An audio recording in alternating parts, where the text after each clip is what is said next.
wanted to go over a few things that I think are important for doing good readings.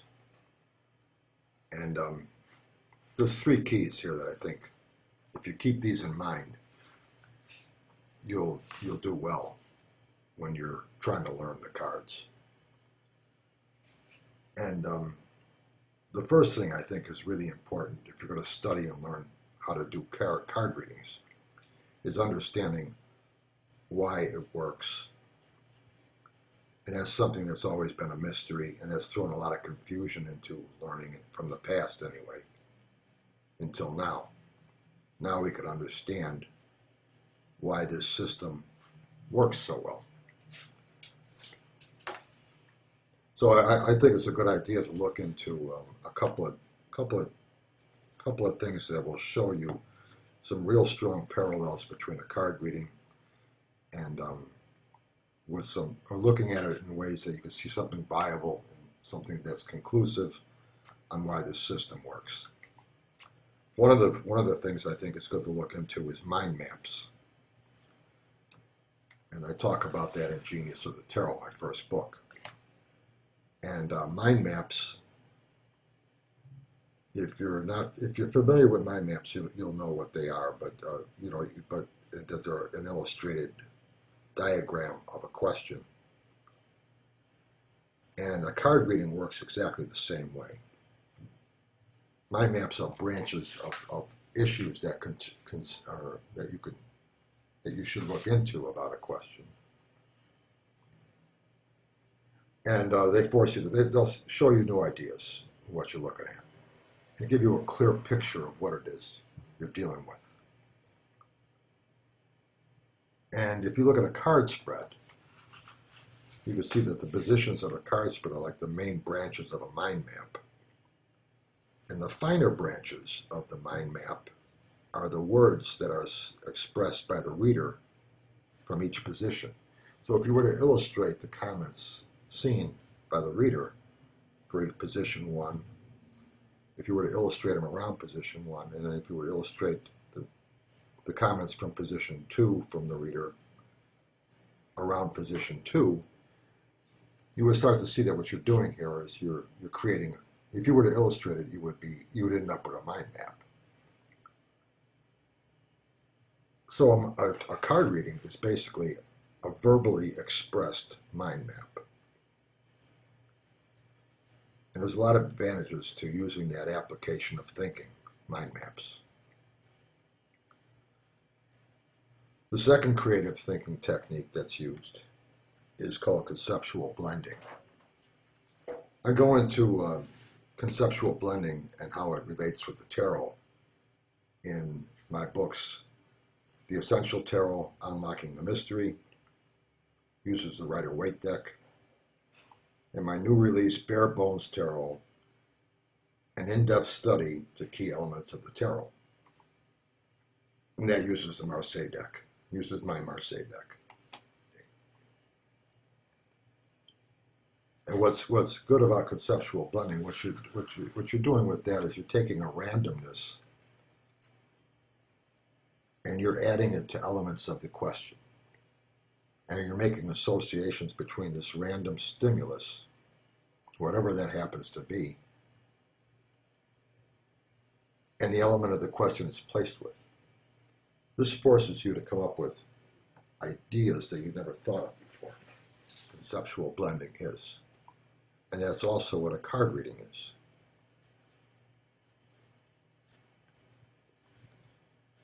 In order to analyze anything, you have to fragment the question. You have to break it apart into elements of importance to look into. And a card spread is exactly that. It's taking each position of the card spread is meant to be something that's important to look into pertaining to your question. And then what we do is we add a randomness of some type. With a card reading, it's a random tarot card into each element of the question, position 1, position 2, and so on. And then that card, that random card, associations are made between the meaning of that card or some insight that we get from that card to the element of the question it's placed with. How does this help us with this element of the question, position 1? How does this help us with position 2, element of that part of the question, and so on? This forces us to use our part of our mind that your intuition comes from and your imagination. It forces us to use the right side of the mind, the right brain, I think they call it. And we end up walking away with ideas we never thought of before. This is why a tarot reading is so effective. And it's never been understood before. Conceptual blending and mind mapping are something that's pretty new as opposed to a tarot reading. Tarot readings are centuries old, and mind mapping and conceptual blending didn't even become an official term in psychology until 1993. But it's a very well-known application of thinking to come up with new ideas. And mind maps, I think, became big in the 1970s. I believe it was the 1970s. So these are fairly new ways of thinking that we've understood in psychology now. They're fairly new. So understanding why this works, I think, really puts a clarity on what you're doing.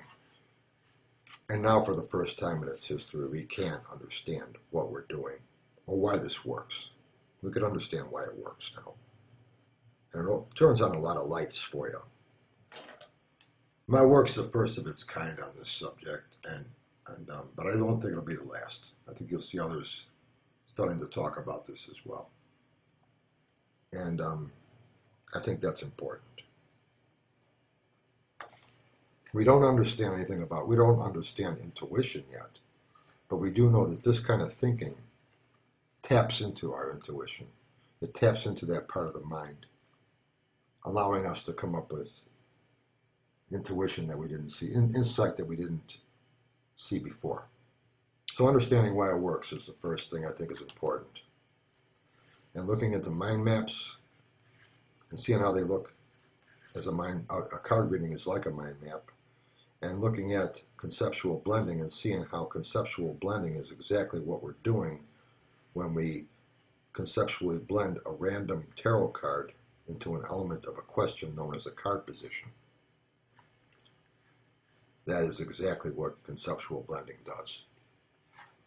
Adding a randomness and adding it to an element of our question, forcing us to make associations between this randomness to an element of our question in ways that we've never considered before. The cards are a random stimulus, added to elements of the question to spark ideas we didn't consider. So I think having a good card spread is the second thing that's important to have.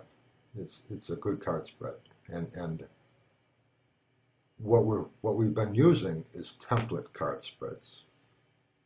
The horseshoe spread, the horoscope spread, the gypsy spread, Celtic cross, things like this. And those spreads, we don't really consider changing the meanings of those positions in some way that would be more useful for us.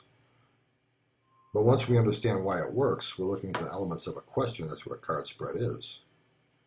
So understanding that, now we realize we can alter those positions in ways that we think are more useful in a reading than what we're reading on how to use this spread.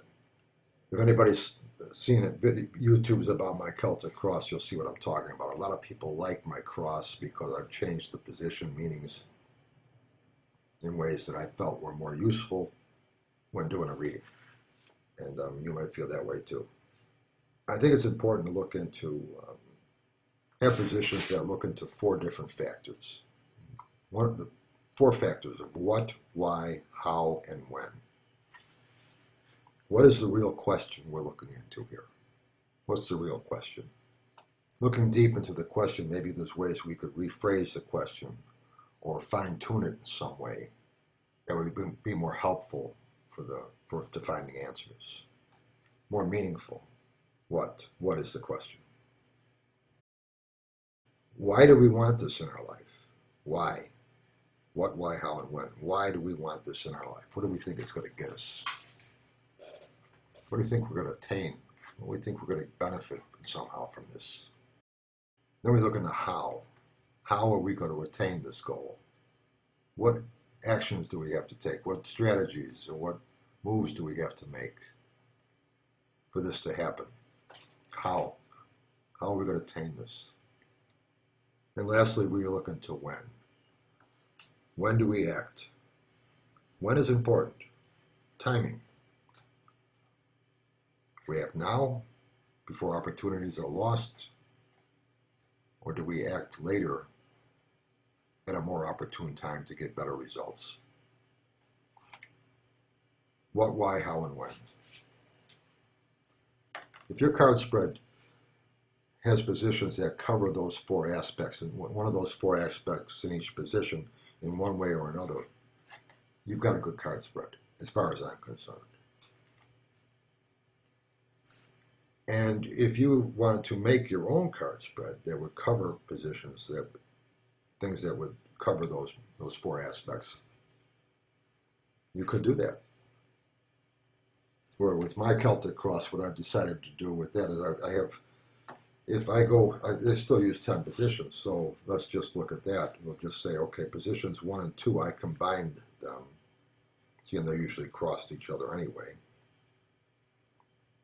Positions 1 and 2 in my cross are a heavy look at the question itself.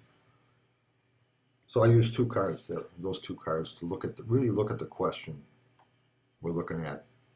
And is there something we could do to fine-tune this question or put more clarity on it?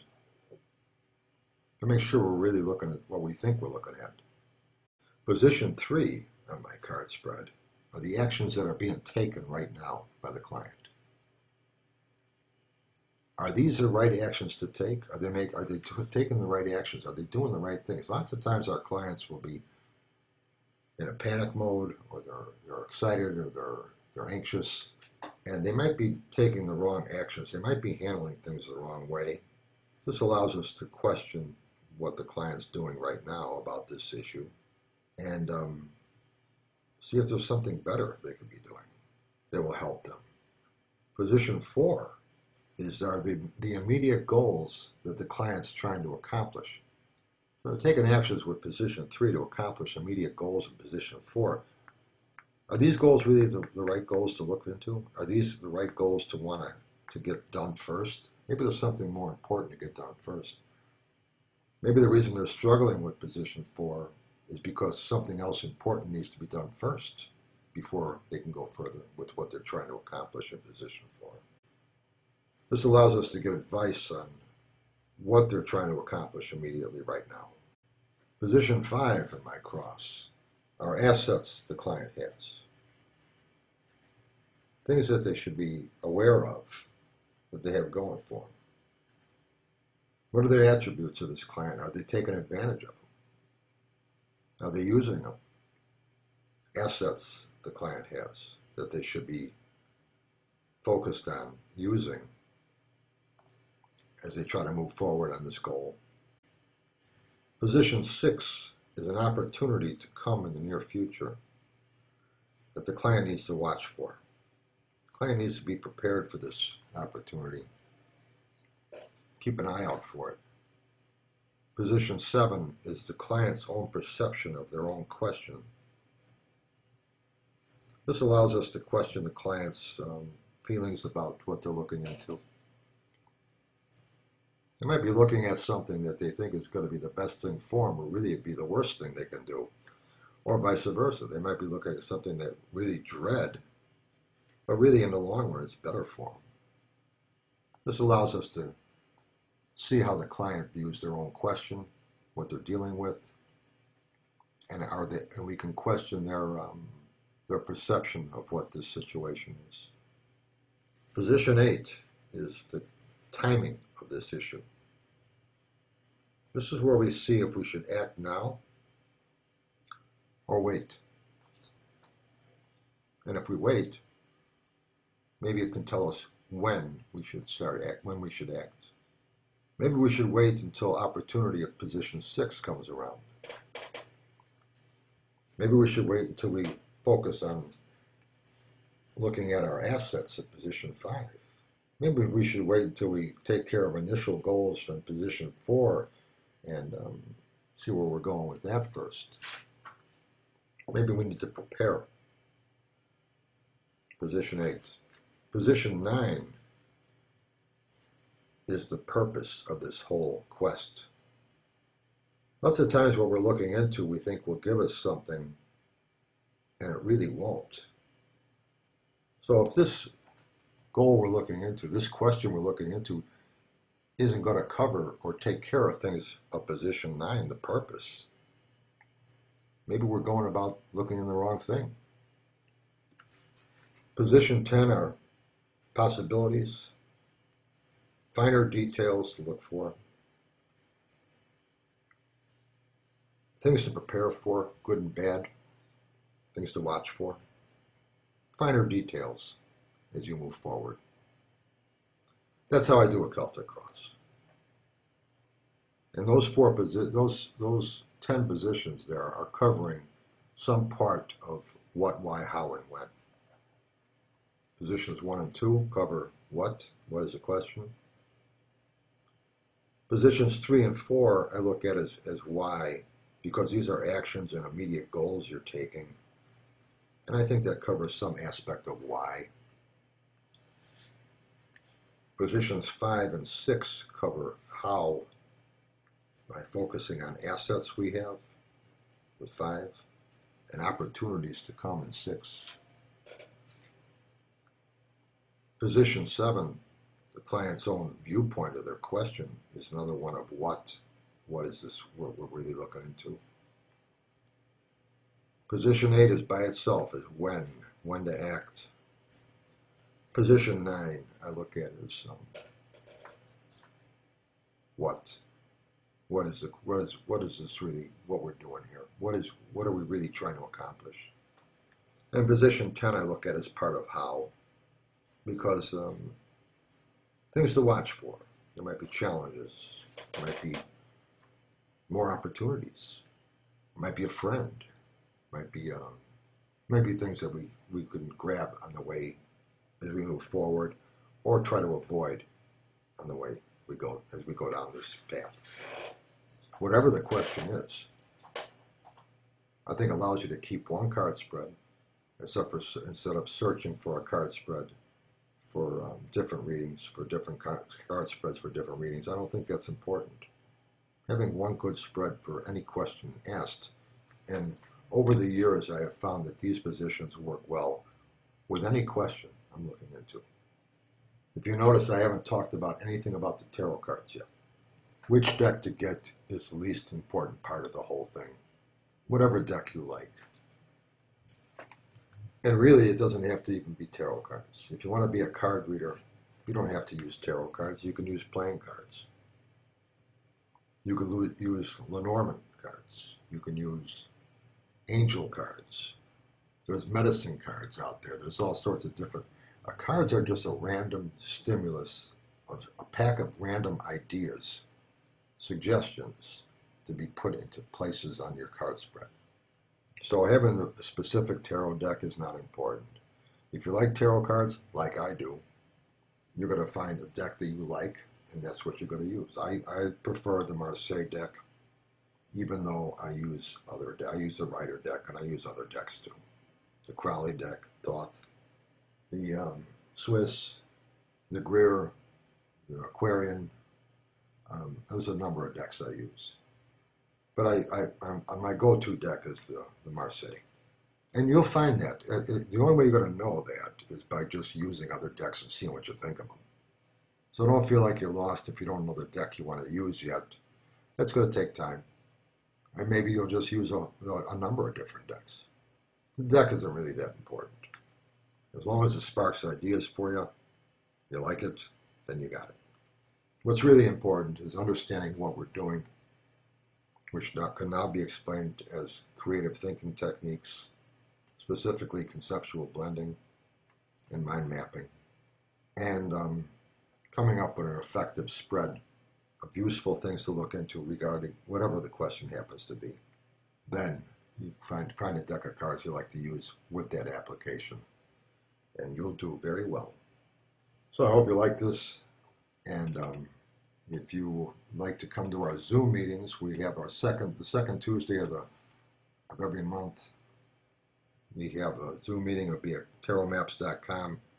Just go there and you click on the meeting and Tarot Gatherings in the menu.